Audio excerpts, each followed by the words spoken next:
அத்தை என்ன மன்னிச்சிரு. என்கிட்ட பேசாத சுப்பு.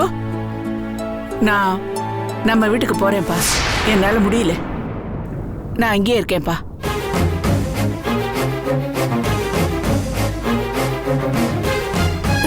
அத்தை அத்தை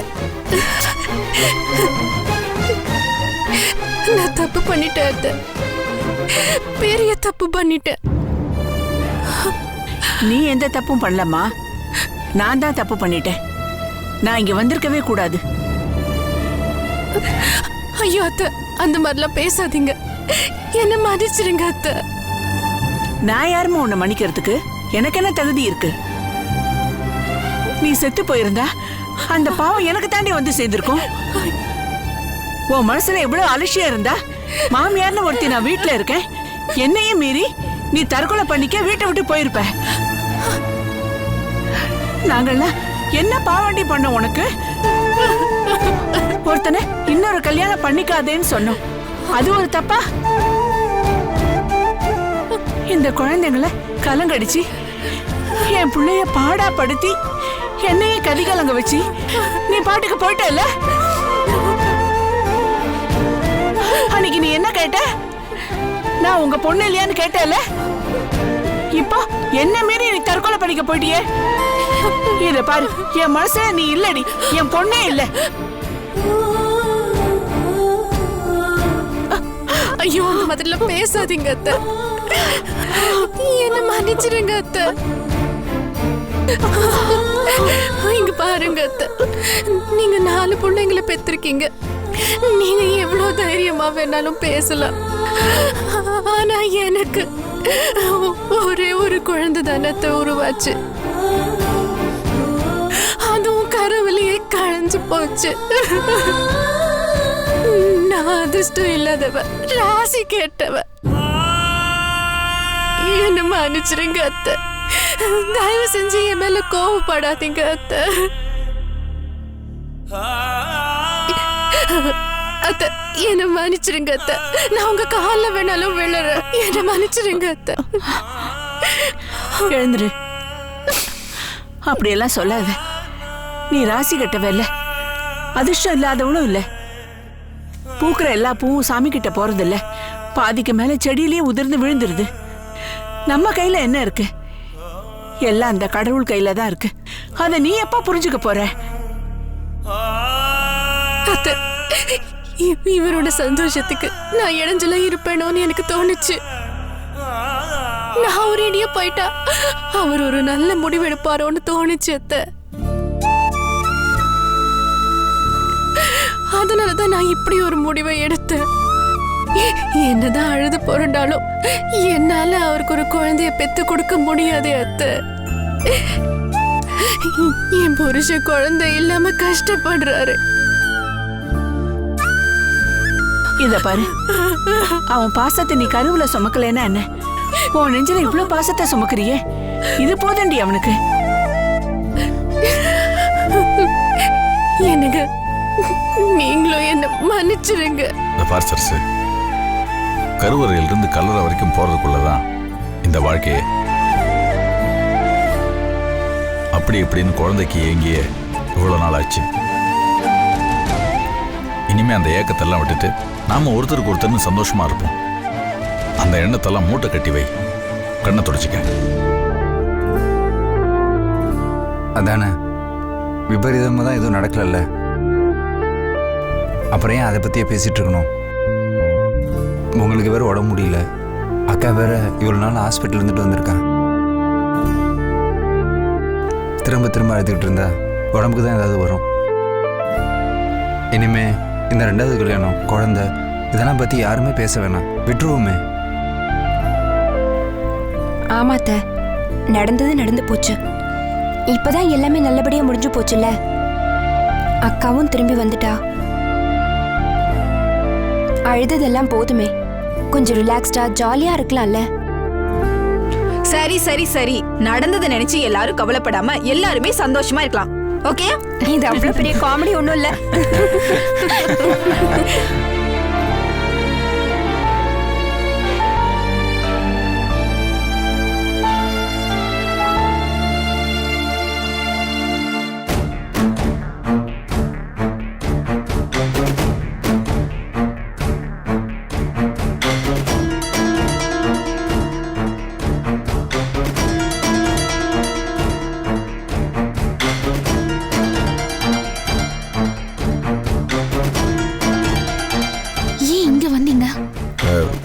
நான் பாட்டுக்கு உன்னை அனுப்பி விட்டுட்டேன். ஆனால் மனசே கேட்கல, அதான் பின்னாடி வந்துட்டேன். சரி, என்ன சொன்னாவ? ஐயோ, அவ என்னென்னமோ கேட்டா. ஆகாஷ பத்தி கேட்டா, உங்களை பத்தி கேட்டா, என்ன பத்தி கேட்டா. ஐயோ, அப்போ ஆகாஷ் விஷயத்துல அவளுக்கு சந்தேகம் வந்துருச்சா? இல்ல, என்னால அப்படிலாம் சொல்ல முடியலங்க. ஆனா அவளுக்கு உள்ளுக்குள்ள ஏதோ ஒரு சந்தேகம் இருக்கு. யார் மேல? உங்க மேல. ஏன் மேல? நம்ம மேல. ஐயோ. அவ நேரடியா பேசாம சுத்தி வளைச்சு கேள்வியா கேட்டா. என் உள்ளுணர்வு சொல்லுது, ஆகாஷ் சம்பந்தமா அவளுக்கு ஏதோ ஒரு விஷயம் தெரியும். ஆனா என்னன்னு அவ என்கிட்ட கேட்கல. அப்படியா? ஆமாங்க. எப்பவுமே கவிதாவை நான் போலீஸ்காரிய பார்த்ததில்ல. அவ போலீஸ் யூனிஃபார்ம் போட்டிருக்கும் போது கூட என்கிட்ட ஃப்ரெண்ட்லியா தான் இருப்பா. ஆனா எத்தனை வருஷத்துல முதல் தடவையா அவ என்கிட்ட ஒரு குற்றவாளியை கேள்வி கேட்கிற மாதிரி என்கிட்ட கேட்டா. இத்தனை வருஷத்துல நான் அவளை பார்த்து பயந்ததே இல்ல. முதல் தடவையா நான் அவளை பார்த்து பயந்தேன். எனக்கு அவகிட்ட எல்லா உண்மையை சொல்லி அழணும் போல இருந்துச்சு. இதெல்லாம் உன் பிரம்மையா கூட இருக்கலாம்ல. அவ என்ன சொன்னான்னு சொல்லு. என் அண்ணன் என்கிட்ட சொல்லாம எங்கேயும் போக மாட்டான். ஒருவேளை வெளியூர் போயிருப்பானோன்னு அவளுக்கு அவளே சொல்லி சமாதானப்படுத்திக்கிட்டா. அவ ஆகாஷோட செல்லுக்கு கூட ட்ரை பண்ணிருக்கா. சரி, அதெல்லாம் விடு திவ்யா, பாத்துக்கலாம். தேவர், நாம பயந்து நம்மளே காட்டி கொடுக்க கூடாது, தெரியுதா? சரிங்க, நம்ம இங்க ரொம்ப நேரம் நிக்க வேண்டாம். கவிதா திடீர்னு வெளியில வந்தானா நம்ம மாட்டிப்போம். முதல்ல இங்க இருந்து கிளம்பலாம், வாங்க. வா, கிளம்பலாம்.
அத்தைங்க, சரி அத்தையை கூப்பிட்டு சாமி கும்பிடணும். சரி.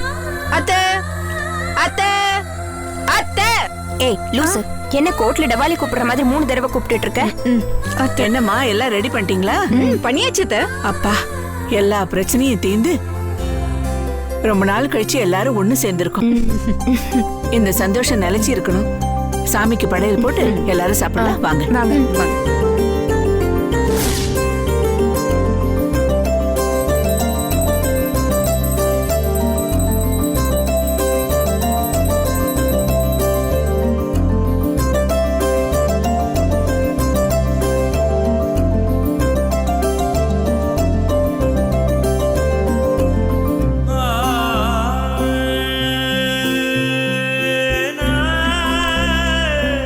அக்கா, நான் சொல்றேன்னு தப்பா எடுத்துக்காத. நடந்த குழப்பம் எல்லாமே போதும். நான் இந்த வீட்ல இல்லாதப்போ என்னென்னமோ நடந்துருச்சு. அதெல்லாம் காயத்ரி தான் என்கிட்ட சொன்னா. அவங்களுக்குன்னு ஒரு வாழ்க்கை இருக்குக்கா. யாரும் யாரையும் கல்யாண விஷயத்துல இனிமே கட்டாயப்படுத்தவே கூடாது.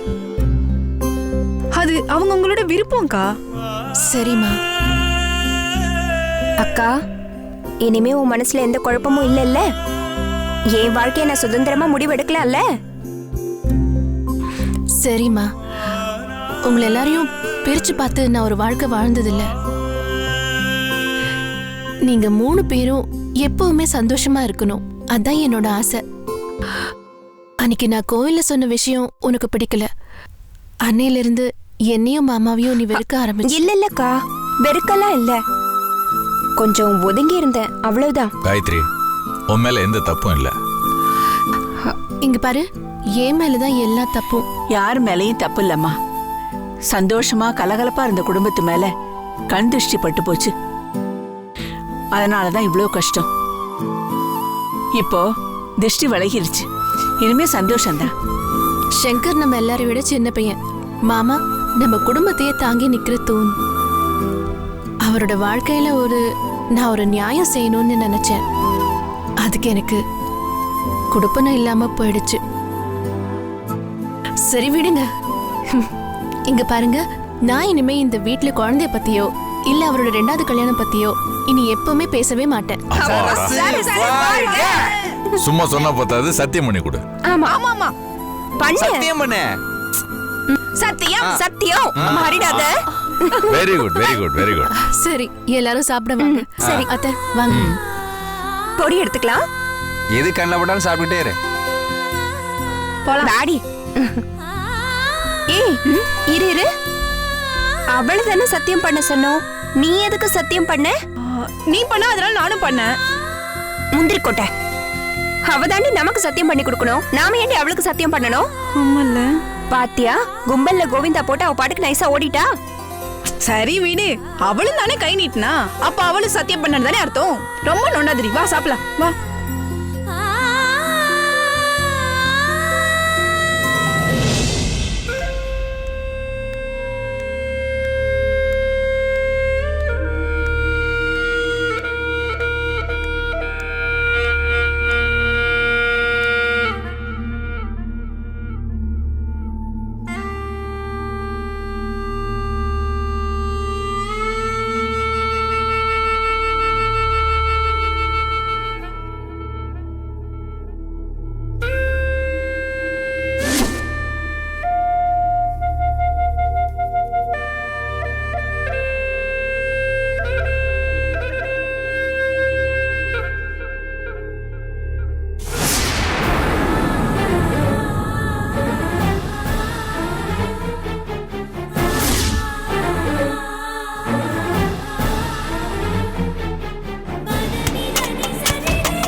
அத்தை அத்தை அத்தை அத்தை எழுந்துருங்க.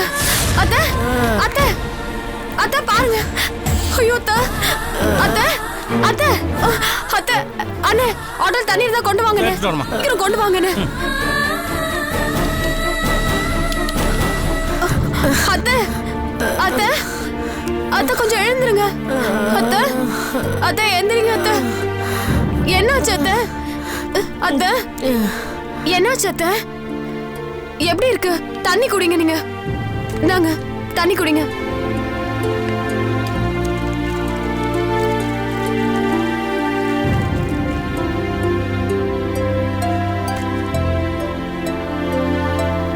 ஜெகஜோதி. ஆமா அத்தை, நான் தான். என்னாச்சு அத்தை உங்களுக்கு? இன்னைக்கு வெள்ளிக்கிழமை விரதம். அத்தைக்கு சக்கரை வேற உடம்புல ரொம்ப ஜாஸ்தி ஆயிடுச்சு. கோயில்ல இருந்து ஆட்டோ பிடிச்சு வந்துடலான்னு பார்த்தேன். ஆட்டோ எதுவும் வரல. அதான் நடந்தே போயிடலான்னு. என்ன அத்தை, உங்க உடம்ப இப்படி கெடுத்து வச்சிருக்கீங்க? திவ்யா உங்களை கவனிக்கிறதே இல்லையா? அவ அந்த வீட்டை விட்டு போய் ரொம்ப நாள் ஆயிடுச்சுமா.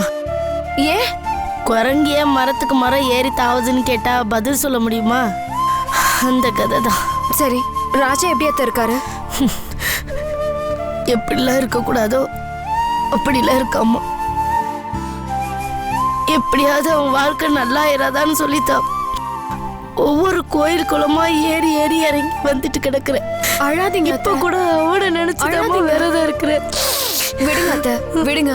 சரி வாங்க, சரி வாங்க, நானே உங்களை வீட்டுல கொண்டு போய் விட்டுடுறேன். பரவாயில்லம்மா, நீ போ, நான் போய்க்கிடுவேன். என்ன அத்தை, உங்களை எப்படி இந்த நிலைமையில விட்டுட்டு போக முடியுமா? வாங்க ஆட்டோல போலாம். உங்களை எப்படியே விட்டுட்டு போகிறதுக்கு நான் ஒன்னும் திவ்யா இல்ல, ஜோதி அத்தை. என் பிள்ளை வாழ்க்கை இப்படி ஆயிடுச்சு. கவலைப்படாதீங்க என் பிள்ளை வாழ்க்கையில வந்திருந்தீன்னா உண்மையிலே அவன் வாழ்க்கை நல்லா இருந்திருக்கும். எல்லாம் எங்க விதிமா. அத்தை விடுங்க அத்தை, இதெல்லாம் வீட்டுல போய் பேசிக்கலாம். முதல்ல வாங்க, வாங்க போலாம்.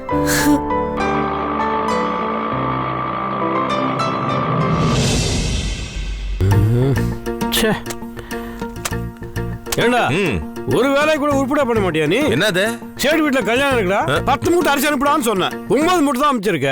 அந்த சேட்டு போன் பண்ணி ஏன் வரலன்னு ஹிந்தியில என்ன கண்ணாமண்ணான்னு கத்துறான். எனக்கு ஒரு அளவும் புரியல.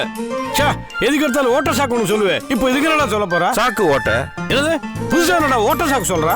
நான் எங்க ஓட்ட சாக்குன்னு சொன்னேன், சாக்கு ஓட்டன்னு தானே சொன்னேன். புரிய மாதிரி சொல்றா. பேக்கேஜ் சரியா பண்ணல மாமா. அது பிரியாணி அரிசி, அந்த மூட்டை கிழிஞ்சது தெரியாம அவன் பாட்டி சைக்கிள்ல வச்சு எடுத்துட்டு போய்கிட்டே இருந்திருக்கான். அதான் முழு மூட்டையா போனது பாதி மூட்டையா திரும்பி வந்துருச்சு. அந்த பிராண்ட் கிடைக்கல மாமா. அது வந்த உடனே கரெக்டா பேக் பண்ணி திருப்பி கொடுத்துருவேன், அவ்வளவுதான். எப்படா உருப்பட? ஆனா இங்கதான் நிறுத்துங்க, நிறுத்துங்கண்ணே. அத பாத்து இறங்குங்க.